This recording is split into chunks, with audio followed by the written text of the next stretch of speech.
சிம்பிளாக சமைக்கலாம், சுவையாக சாப்பிடலாம், வீட்டிலிருந்து சில நிமிஷத்தில் செய்துவிடலாம். வாங்க சூப்பரான சேமியா உப்புமா செய்வது எப்படின்னு பார்ப்போம். 5 நிமிஷத்தில் ரெடி. பிரேக்ஃபாஸ்டா டின்னரா எதுவாக இருந்தாலும் சேமியா சேர்க்கும் சேமியா உப்புமா வேறு லெவல் டேஸ்ட். வாங்க எப்படி செய்யுதுன்னு சொல்லிட்டு வீடியோக்குள்ளே பார்ப்போம்.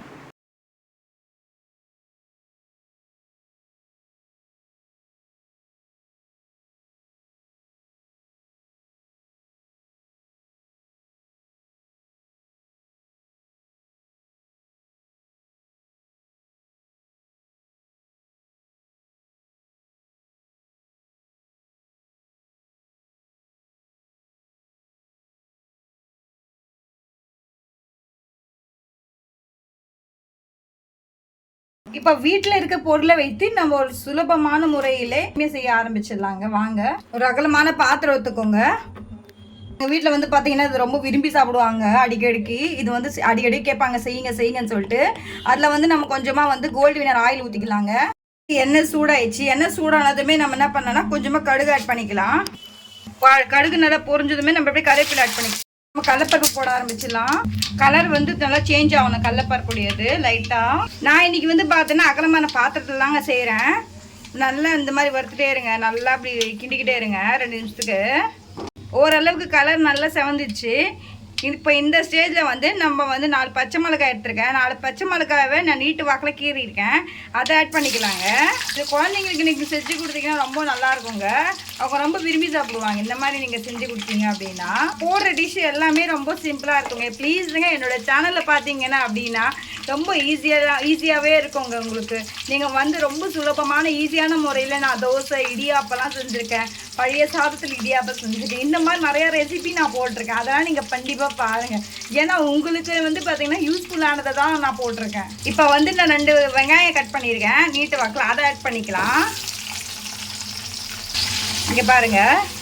இப்போ நல்லா வந்து இந்த மாதிரி 2 நிமிஷம் கிண்டிகிட்டே இருங்க. இது கலர் சேஞ்ச் ஆகணும். இப்போ உங்கள் உப்பு எதுக்காக நம்ம ஆட் பண்ணுறோன்னா, உப்பு ஆட் பண்ணிங்க அப்படின்னா சீக்கிரமாக வந்து உங்களுக்கு வெங்காயம் வந்து கலர் சேஞ்ச் ஆகும், வேகுங்க. அளவுக்கு செவந்துச்சுங்க. இந்த ஸ்டேஜில் நம்ம என்ன பண்ணலான்னா ஒரு 2 கிளாஸில் வந்து பார்த்தீங்கன்னா நான் தண்ணி எடுத்திருக்கேன் பெரிய கிளாஸில். இதை வந்து நம்ம ஆட் பண்ணிக்கலாங்க. இன்றைக்கி வந்து பார்த்தீங்கன்னா நான் அணில் சேமியா தான் எடுத்திருக்கேன். அதுவும் 2 பேக்கெட் தான் எடுத்திருக்கேன். 2 பேக்கெட் எடுத்துகிட்டு ஏன்னா நிறைய பேர்லாம் இல்லை நம்ம வீட்டில், ஜஸ்ட்டு குழந்தைங்க நானே ஹஸ்பண்ட் மட்டும் தான் இருக்கும்.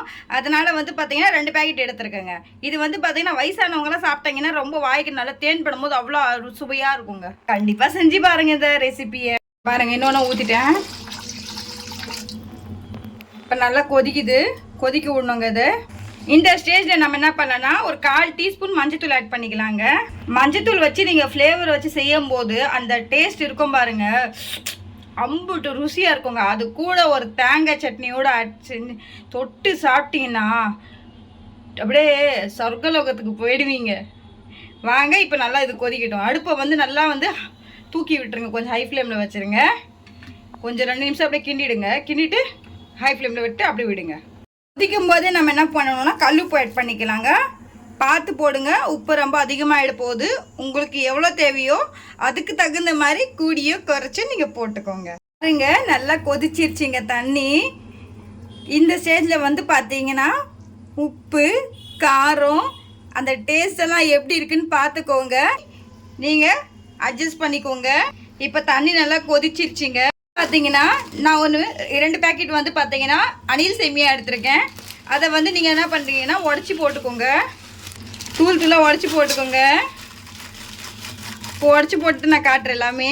பாருங்க, நல்லா வந்து மிக்ஸ் பண்ணிடலாங்க. இப்போ பாருங்கள், நல்லா மிக்ஸ் பண்ணிடலாம். தண்ணி ரொம்ப அதிகமாக ஆட் பண்ணக்கூடாதுங்க, குழஞ்சிரும். அதனால் வந்து நல்லா அப்படி மிக்ஸ் பண்ணிவிடுங்க. தலை வரணும், நல்லா அந்த உதிரியாக வரணும். இப்போ பாருங்கள், நல்லா மிக்ஸ் பண்ணிட்டீங்களா? நல்லா இப்படி கொதிக்கட்டும் 2 நிமிஷத்துக்கு. இதில் நம்ம வந்து பார்த்தீங்கன்னா கொஞ்சமாக கொரியண்டர் லீவ்ஸ் போட்டுட்டு நம்ம ஆட் பண்ணிவிட்டு மிக்ஸ் பண்ணிவிட்டு சர்வ் பண்ணிடலாங்க.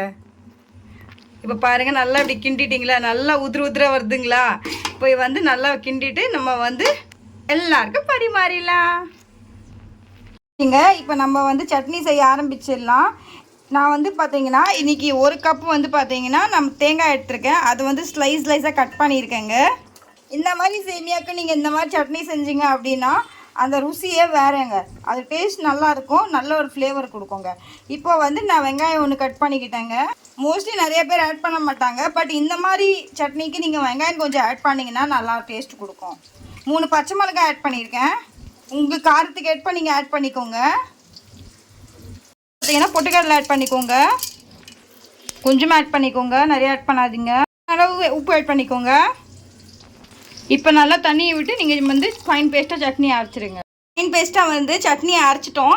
இதுக்கு இப்போ ஒரு தாளிப்பு கொடுத்துடலாங்க. இப்போ வந்து பார்த்தீங்கன்னா ஒரு பேன் வச்சுருங்க. பேனில் வந்து பார்த்தீங்கன்னா கோல்டு வினர் ஆயில் எடுத்திருக்கேன். அதை லைட்டாக ஊற்றிக்கலாம். ஏன்னா தாளிப்புக்கு தான், தாளிக்கிறதுக்காக கொஞ்சமாக ஆயில் ஆட் பண்ணிக்கோங்க. இப்போ வந்து பார்த்தீங்கன்னா எண்ணெய் நல்லா கொதிச்சிருச்சிங்க. பார்த்தாவே உங்களுக்கு நல்லா தெரியுது. இப்போ இந்த ஸ்டேஜ் நம்ம என்ன பண்ணோன்னா கடுகு ஆட் பண்ணிக்கலாம். கொஞ்சமாக வந்து காஞ்ச மிளகாய் ஆட் பண்ணி இப்போ போட்டுட்டு அப்படியே வதக்கிட்டே இருங்க.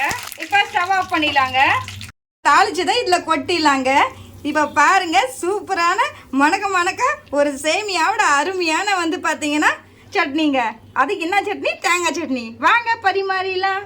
நம்ம சூப்பரான ஒரு டயட் டின்னர், அதுவுமா நம்ம சேமியா ரெசிபி ரெடி. பார்த்தீங்களா எவ்வளோ சிம்பிளாக இருந்துச்சுன்னு, ஆனால் சுவை மட்டும் சூப்பருங்க. நீங்களும் வீட்டில் கண்டிப்பாக செஞ்சு பாருங்கள் எப்படி இருந்துச்சுன்னு சொல்லிட்டு இன்றைக்கி என்னுடைய கமெண்ட் செக்ஷனில் உங்களுடைய ஃபீட்பேக்கை சொல்லுங்கள். இப்போ பாருங்கள், செம்மையாக இருக்குது, பார்க்கவே ஒன்றோடு ஒன்று ஒட்டலைங்க. இந்த மாதிரி கண்டிப்பாக செஞ்சு பாருங்கள். தண்ணி அளவோடு ஊற்றணுங்க. அண்ட் வந்து மீடியமாக எல்லாமே வந்து உப்பு காரெல்லாம் வந்து பார்த்தீங்கன்னா உங்களுக்கு தகுந்த மாதிரி நீங்கள் அட்ஜஸ்ட் பண்ணி போட்டுட்டு, மெயின் தண்ணி தாங்க நம்ம சேமியாவுக்கு. தண்ணி நீங்கள் பக்குவமாக ஊற்றிட்டீங்கன்னா சேமியா ஒன்றோட ஒன்று வந்து குழையாதுங்க, புட்டு மாதிரி ஆகாது. ஒரு சில பேருக்கு தண்ணி அதிகமாக ஆட் பண்ணிட்டாங்க அப்படின்னா ஒன்றோட ஒன்று ஒட்டு போயிடும், அதுக்கப்புறம் அது குழஞ்சி போயிடுங்க. அந்த மாதிரி சாப்பிட்டா ருசி நல்லா இருக்காது. இந்த மாதிரி உதிரியாக இருந்தால் தான் சேமியா தான் ருசியாக இருக்கும். பாருங்க, நம்ம செஞ்ச வீட்லேயே வந்து ஒரு அருமையான ஈஸியான முறையில் தேங்காய் சட்னிங்க. இது ரொம்ப சிம்பிளுங்க அந்த சட்னி. அதுவும் நான் வந்து போட்டிருக்கேன், அந்த வீடியோவும் நீங்கள் பாருங்கள். எந்த வீடியோ வந்து ஃபுல்லாக பாருங்கள். அப்போ தான் நான் என்னென்ன இன்க்ரீடியன்ட்ஸ் ஆட் பண்ணியிருக்கேன்னு சொல்லிட்டு உங்களுக்கு எண்ட் ஆஃப் த வீடியோவில் தெரியுங்க. ஒன்று கூட ஸ்கிப் பண்ணாமல் பாருங்கள். ஏன்னா ஒன்று கூட ஸ்கிப் பண்ணிட்டீங்கன்னா அது டேஸ்ட்டும் நல்லா இருக்காது, ஏதாவது ஒன்று மிஸ் பண்ணிவிடுவீங்க. கண்டிப்பாக இந்த ரெசிபியை சாப்பிட்டு பாருங்கள், செஞ்சு பாருங்கள், ருசிச்சு பாருங்கள். கொஞ்சம் செய்யும்போது கொஞ்சம் வந்து சிரிச்சுக்கிட்டே அந்த முக சிரிப்போட லவ்வோட கொஞ்சம் அன்போட செஞ்சு பாருங்கள். வீட்டில் இருக்கிறவங்களுக்கு, அந்த வயசானவங்களுக்கு, பிள்ளைங்களுக்கெல்லாம் செஞ்சு கொடுத்தீங்க அப்படின்னா உங்களுக்கு ஒரே பாராட்ட மாலை தாங்க. மறக்காமல் என்னுடைய வீடியோவை சப்போஸ் பிடிச்சிருந்தா லைக் பண்ணுங்கள், ஷேர் பண்ணுங்கள், சப்ஸ்கிரைப் பண்ணுங்கள். இப்போ பாருங்கள், உங்கள் முன்னாடி வந்து பார்த்தீங்கன்னா நான் ஸ்பூனில் எடுத்து காட்டுறேன். பலன்னு இருக்குது பாருங்கள், ஒன்றோட ஒன்று ஒட்டலைங்க. இந்த வாயில் இந்த ஸ்பூனில் விட்டு சாப்பிடும்போது ரொம்ப பாருங்கள் அந்த ருசி ஆம்புட்டு ருசி இருக்குங்க. இப்போ பாருங்கள், நான் இப்போ பாருங்கள் செம்மையாக இருக்குங்களா. இந்த மாதிரி அந்த கடலப்பருப்புலாம் போட்டு சாப்பிட்டு பாருங்கள், அந்த சட்னியோட இந்த மாதிரி டேஸ்ட் பண்ணி சாப்பிட்டிங்கன்னா அவ்வளோ அருமையாக இருக்குங்க. வேறு லெவலுங்க டேஸ்ட்டு. செம்மையாக இருக்குது, அவ்வளோ அருமையாக இருக்குங்க. பார்த்தீங்களா அப்பா, செம்மையாக இருக்குது. ஒரு சில பேர் காஞ்ச மிளகா சாப்பிடுவாங்க, ஏன்னா எண்ணெயில் பொரிச்சிது. ஒரு சில பேர் சாப்பிட மாட்டாங்க. இதோடு சாப்பிட்டு பார்த்தீங்கன்னாலும் டேஸ்ட்டும் வேறு லெவலில் இருக்குங்க, செம்மையாக இருக்கும். இந்த வீடியோ சப்போஸ் பிடிச்சிருந்தா மறக்காமல் உங்களுடைய நண்பர்களுக்கு ஷேர் பண்ணுங்கள். ஷேர் மட்டும் இல்லைங்க, என்னுடைய வீடியோவை கண்டிப்பாக வந்து பார்த்தீங்கன்னா பெல் ஐக்கானை கிளிக் பண்ணுங்கள். அப்போ தான் நான் போடுற வீடியோஸ் உங்களுக்கு ஒவ்வொரு ருசி வீடியோவுமே உடனே தெரியுங்க. கண்டிப்பாக இந்த வீடியோ ரெசிபி நீங்கள் ட்ரை பண்ணிவிட்டு எப்படி இருக்குன்னு சொல்லுங்க. இப்போவும் சொல்கிறேன், ப்ளீஸ்ங்க, தண்ணி வந்து பார்த்து ஆட் பண்ணுங்கள், பக்குவமாக ஆட் பண்ணுங்கள். தண்ணி அதிகமாக ஆட் பண்ணிட்டீங்கன்னா உங்களுக்கு வந்து சேமியா குழஞ்சி போயிடும், மாதிரி ஆகிடுங்க, புட்டு மாதிரி ஆகிடும். அதனால் தண்ணி அளவாக ஊற்றுங்க. அதுக்கு தகுந்த மாதிரி உப்பும் அதிகமாக போடாதீங்க, பார்த்து டேஸ்ட் பண்ணி போடுங்க. அண்ட் வந்து இந்த மாதிரி நீங்கள் செஞ்சு பார்த்தீங்கன்னா உங்களோட ஹஸ்பண்ட் கிட்டேருந்து, உங்கள் மாமியார் சைட்லேருந்து ஒரே பாராட்டமாக தான் அங்கே உங்களுக்கு. பார்த்ததுக்கு, என்னோடய வீடியோ பார்த்ததுக்கு ரொம்ப நன்றிங்க. அடுத்த வீடியோவில் இன்னொரு சுவையான சமையல் ரெசிபியோடு நம்ம சந்திக்கும் வரை இப்போடைய அடுமையில் விடைபெறுவது டேக் கேர், பாய். நாளைக்கு வந்து பார்த்தீங்கன்னா சூப்பரான டிஷ்ஷை சந்திக்கலாம். Happy weekend.